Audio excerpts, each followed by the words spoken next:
Welcome to Part 4 of the QA1 Rod End and Spherical Bearing Training Series. QA1 Part Numbers and How to Spec.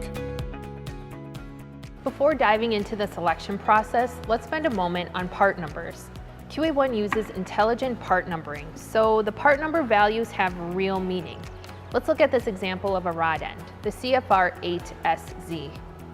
Reading from left to right, we see the letter C, which is the series of rod end, in this case a two-piece rod end. Next we see F, which means this rod end has a female thread. After that is the letter R, which signifies right-hand thread. After thread is size designation.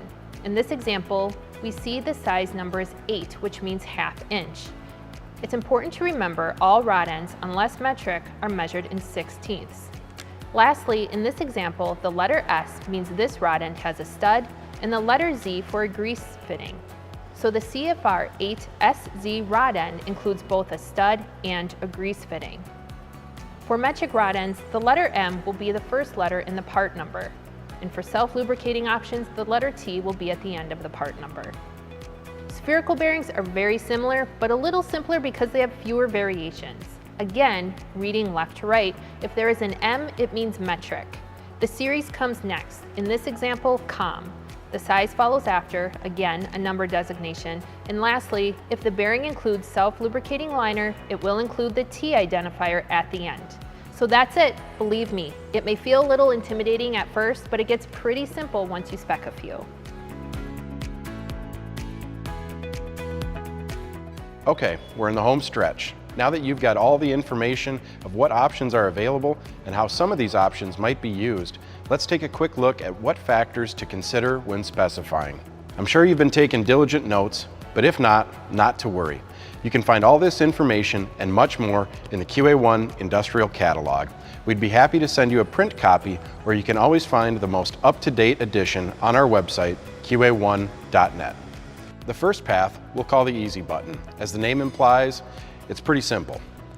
If you know a competitive part number, such as the one that you or the customer has been ordering previously from a different supplier, you can look that up in the Competitor Product Interchange Guide, included in the QA1 Industrial Catalog.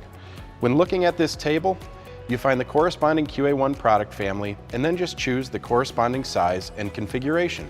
It is just that easy.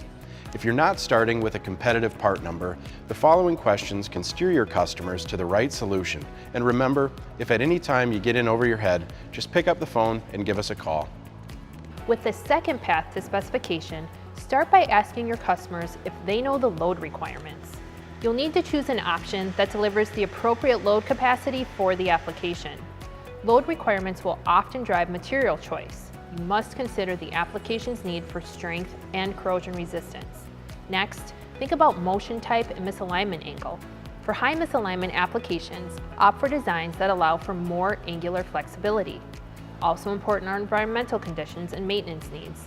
If the environment is harsh, sealed or self-lubricating designs would be the best fit. Another factor is cost. Consider the trade-offs between initial cost and long-term performance. Lastly, you'll want to think about configuration. Can you save your customers time and money or increase performance by configuring with studs, grease fittings, or even a pre-assembled linkage components? So that's it, folks. You made it, and now you're experts. Or at least you've got enough information to be able to talk intelligently to your customers about rod ends and spherical bearings.